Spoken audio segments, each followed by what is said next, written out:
ప్రభు అయిన యేసు ఈ లోకంలో జన్మించి 2025 సంవత్సరాలు కాబోతూ ఉన్నది.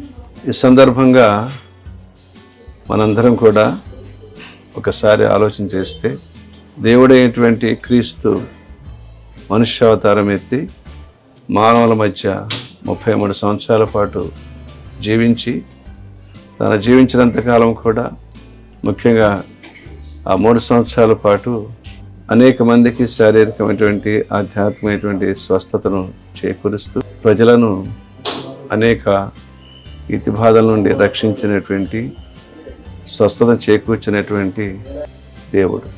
ఆయన ఈ లోకానికి ఇచ్చిన సందేశం, ఆ సందేశం ఏమిటంటే అందరం కూడా శాంతి సమాధానాలతో జీవించాలని. ఆ శాంతి సమాధానం అనేది మొట్టమొదటిగా మన యొక్క హృదయాలలో నిండుగా ఉండాలని. మన యొక్క హృదయాలలో నిండుగా శాంతి సమాధానం ఉన్నప్పుడు మన తోటి వ్యక్తులను కూడా మనం అదే భావంతో చూస్తూ వారిలో కూడా శాంతి సమాధానం నాలో ఏ విధంగా ఉన్నదో వారిలో కూడా నిండుగా ఉండాలని చెప్పి మనం ఆశించాలి.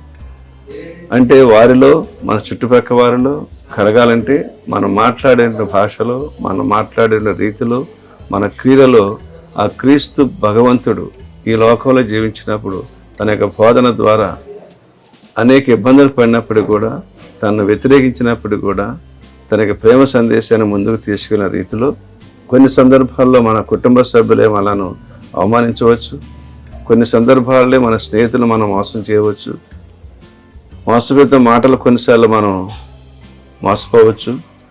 వాటన్నిటిని కూడా మనం అధిగమించి మనం తోటి వ్యక్తిని ప్రేమించగలిగితే అదే ప్రభుని యొక్క గొప్ప సందేశం.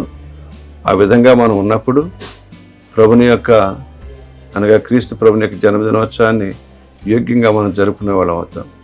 కనుక మీ అందరికీ మరొకసారి క్రిస్మస్ శుభాకాంక్షలు తెలుపుతూ, రాబోయేటువంటి సంవత్సరంలో 2026లో కూడా మీరందరూ కూడా, మనందరం కూడా సుఖ సంతోషాలతో ఉండాలని ఆ దేవుని ప్రార్థిస్తానని చెప్పి మీ అందరూ కూడా మాట ఇస్తూ మరొకసారి మీ అందరూ కూడా క్రిస్మస్ శుభాకాంక్షలు తెలియజేస్తూ ఉన్నాను.